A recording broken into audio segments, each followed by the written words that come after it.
Apa hukum orang suka zina, mabuk, tapi suka sholat? Man sholatuhu lam tanhahu anil fahsya'i wal munkar. Siapa yang sholatnya tidak mencegah dirinya dari perbuatan keji dan mungkar, falam yazdad illa bu'dan, maka dia bukan makin dekat pada Allah, tapi makin jauh. Oleh sebab itu, kita mesti menjauhkan dari segala perbuatan ini. Tinggalkan, buat komunitas pemuda hijrah, masyarakat remaja Masjid Jami Al-Abrar, berteman dengan orang-orang baik, ikut maulid, ikut pengajian, jangan lagi terjerumus pada perbuatan ini. Mudah-mudahan Allah membukakan pintu rezeki dan keberkahan. Bagaimana cara agar hijrah kita istiqomah? Pertama,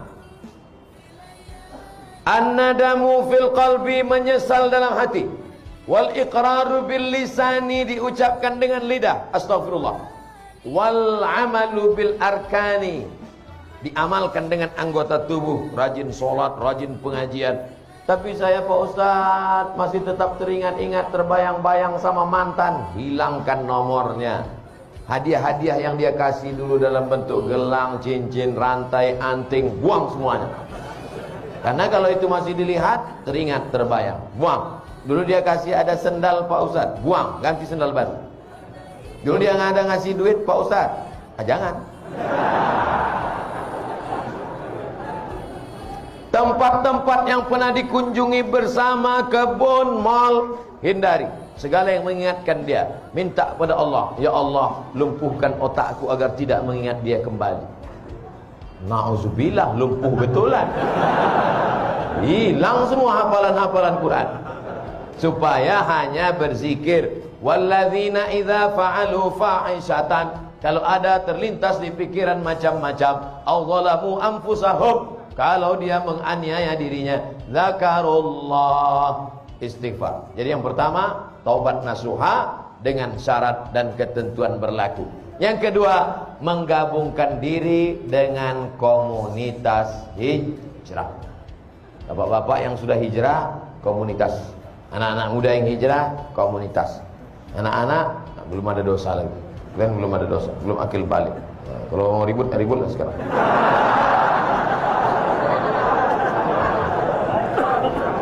Gabungkan diri, karena ini lemah. Satu pohon kayu di tengah hutan, datang angin kencang, patah. Dengan angin puting beliung, tercabut. Tapi kalau dia di tengah kayu-kayu lain, angin kencang, dia slow. Datang angin kencang, dia slow aja. Kenapa? Yang pinggir-pinggir itu yang kena. Nah, inilah makanya berjamaah. Alaikum bil jamaah. Ini kalau kita ramai begini, setan-setan takut. Paling cuma ngintip-ngintip dari gelap-gelap.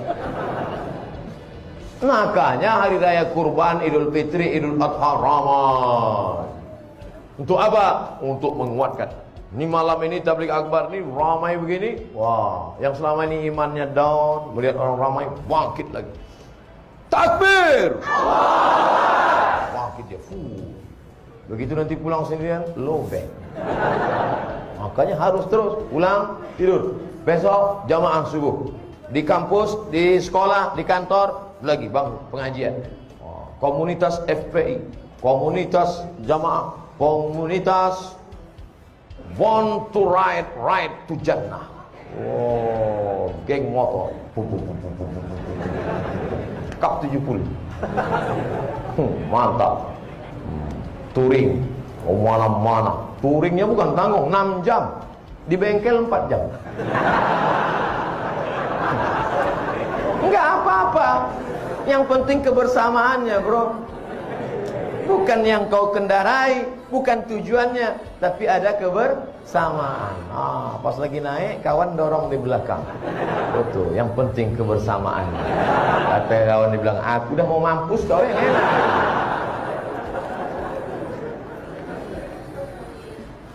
Pertama, menyesal dalam hati, diikrarkan di lidah, diamalkan dengan anggota tubuh, menyesal. Lalu kemudian setelah itu menggabungkan diri dengan komunitas. Yang ketiga, sering-sering ziarah kubur dan melihat orang sakit. Saya pergi ngelihat orang sakit, anak muda umur 23 tahun mandi di pantai, tiba-tiba luka sedikit aja. Tiba-tiba Allah beri ujian, dalam waktu 9 bulan kanker kulit dari atas sampai ke bawah.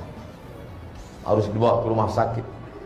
Perempuan seperti hamil 9 bulan. Ibu sudah berapa lama? Baru 4 bulan. Apa ini? Cancer.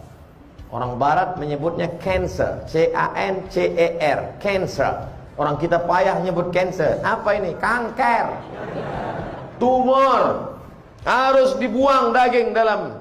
Berapa uang untuk membelah, membedah, membuang daging? 40 juta. Kalau sampai pendarahan masuk ICU, 70 juta. Ya Allah. Satu saudara kita kena kanker mata, hampir sama besar mata dengan kepala, ditutup dengan sapu tangan.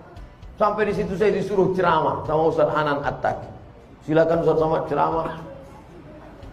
Tak sanggup saya ceramah. Assalamualaikum. Lemas badan saya. Ternyata yang kau hadapi selama ini belum ada apa-apanya, Abdul Somad. Mereka kulitnya, perutnya, matanya, yang satu berlubang leher. Nah, kanker tenggorokan. Jadi yang kau rasakan selama ini belum ada apa-apanya, Abdul Somad. Kau baru dilaporkan. Kadang kita hidup ini kita merasa kita lah yang paling berat, kita lah yang paling. Ternyata pergilah ke rumah sakit, pergi. Besok Pak Ustaz, malam ini juga. Pulang dari sini, pergi ke rumah sakit. Kalau security-nya nanya, mau kemana Pak? Jenguk. Ada keluarga yang sakit? Gak ada. Jadi Bapak mau ngeliat siapa? Semua yang di rumah sakit nih mau kulihat. Siapa yang nyuruh? Nih Ustaz Somad, tonton video. Kalian pun jadi security di rumah sakit ini, ambil juga pelajaran. Ceramahi security itu malam ini. Hai security yang bekerja di rumah sakit, berapa banyak orang sakit yang kalian lihat, kenapa tak pernah mengingatkan kalian kepada kematian? Hai dokter spesialis, kenapa gaji kalian tak kalian sedekahkan? Keluarkan duit, potong, upload, like and share. Saudara yang dimuliakan Allah Subhanahu wa taala, apa yang kita cari hidup yang singkat ini kalau bukan mempertahankan iman istiqomah dan amal soleh. Yang disampaikan Ustaz Abdul Somad malam ini hanya sekutil, hanya seupil, hanya segelintir, 0,1% dari kajian Islam. Makanya besok kalau ada kajian Habib, datang. Ada baca kitab, datang. Ada kajian Ustaz, datang. Jangan pikirkan Habib siapa, Ustaz siapa. Yang penting datang majelis ilmu. Datang, duduk, dengar, diam. Ngantuknya pun ibadah. Kalau ada kawan di sebelah, ente datang kok tidur. Tidur ini pun ibadah.